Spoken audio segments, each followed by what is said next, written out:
So what we're looking at are some very basic items that I use for my filmmaking, whether I'm shooting live events like weddings or I'm shooting these YouTube videos. Some of the items here really help me get the shot and get it done very efficiently. For instance, you might see that variable ND that's on the table, and it is a variable ND, and you're thinking, well, who cares about that? But it has a special feature to it that not all variable NDs have that actually made it great for this wedding season, and we'll discuss that in a bit. First thing I want to talk about is this small rig clamp. I love this thing.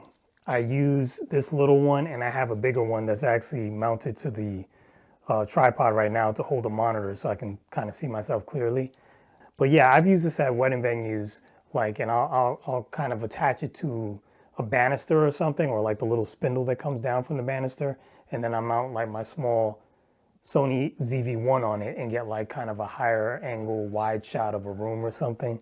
Right now I'm using the Sony FX30 a lot of times when I'm shooting weddings, and the internal mics are really not good. Especially when you're outside and it's windy, it sounds really bad. So if you get an on-camera mic, one like this also comes with the dead cat attachment. So it comes with this. This thing will cut down the wind noise pretty much to nothing. And speaking of on-camera stuff, I also will sometimes mount a light to the top of my camera. I love RGB lights for that. This one is made by a company called Momen. There are tons of different companies that make these. Neewer makes some, obviously Aperture and all these other companies. But this one was like right around $100. And nowadays you can probably find some cheaper. I'll put links down below for any ones that I find are alternatives to this one. But yeah, this is not just a regular light that does, 5600 Kelvin and 3200 Kelvin. It does all of those and in between, but it also does all the different colors. Basically, I'm using a very similar RGB light to light up the back of the room right now to blue, and that's the same thing that this one does. The next thing, and this one is clutch, and I think I'm gonna do a whole video on that about how it kind of saved my bacon this past season, but this sleeve right here, and I mentioned it before, this is like kind of a Who is Matt Johnson solution. This mic sleeve, you slide a microphone in there, and then you can put like something like the DJI mic right inside. And with these, of course, you can record directly to this wireless microphone. So I don't even use it wirelessly at weddings, to be honest. I just use it as a backup mic. So I slide a microphone in here, slide this in there, and now when the couple or the maid of honor or the best man is speaking, this is working as a backup, and it has saved me a couple of times this season. Back to lights. This is an oldie but goodie. I've had this light, I don't know how many years now. This is the Yongnuo YN3, which they still sell. I love this light. It comes with me to every wedding, and matter of fact, we're using one right now to act as a fill light. See? There's one right there pointing at the wall and then bouncing back on my face. I use that for every YouTube video. So I love these lights. And here's one of the major reasons why I love them so much. But it comes with a remote. See? Because when I'm at a wedding, the thing is jacked all the way up in the air. I don't want to always have to bring it down just to turn it and change settings. Not only can you turn it off and on, but you can adjust the intensity of the brightness. You can also change the color. This thing is not just a variable ND. You see, you can spin it and it's going to make it darker or lighter depending on how you spin it, but it also just pops off. It's magnetic. That right there makes all of the difference because it's so annoying when I'm going indoors, outdoors to have to screw the filter off, and it has hard stops. So you're not going to get those like cross patterns in your footage and stuff that people are scared of when they use variable NDs. I have never experienced that with these. They're absolutely perfect. All right, another item. So we're getting to the end here. We got a couple more to go.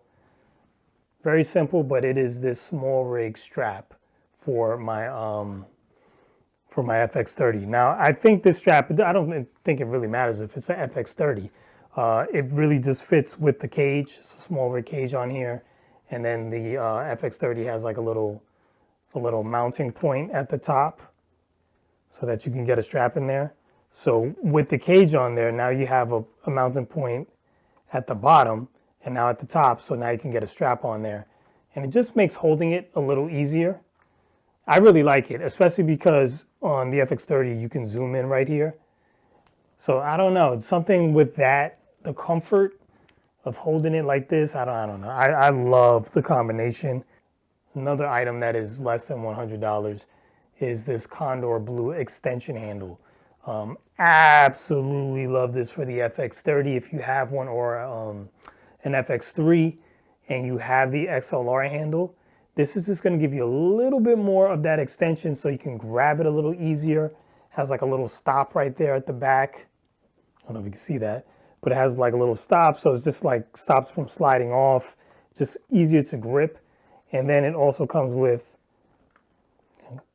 like these mounting points. So you have the quarter 20s up here and even bigger too, so that you can get like another cold shoe in there. And then it also has like a little cold shoe at the back, which is nice for, because you could use this handle to mount something like this, the last item. And that is this Ulanzi power adapter that allows you to use the Sony MP batteries to power your FX30, because this has USB-C connections. So you can power it from this kind of battery. And I really like this adapter. I did a whole review on it. It doesn't just work with the FX30 too. I can charge my ZV-1 that I'm using right now to shoot myself with this, which I've done before, as I'm recording. So you could just keep extending the battery life. Great little piece of kit right here. And the next thing that is under $100 and really has helped me out this season is this gimbal holder that you wear around your waist. So you just take your gimbal, you stick it in like that, and it takes some pressure off of your back because it's resting on your waist instead of you just holding up the gimbal and the camera the whole time. So I find that to be very helpful. Definitely something to check out if you're having problems with your shoulders or your back during your longer shoots. This might give you a little bit of relief. And also I did a whole video on that, so you could go ahead and check that one out. I'll put links down below. So there you go. There are a whole bunch of items for you that are $100 or less. Most of them are less. And I think some of those are less than $50 to be honest. And they really make a big difference in shooting your films and creating all the type of video content you want to do.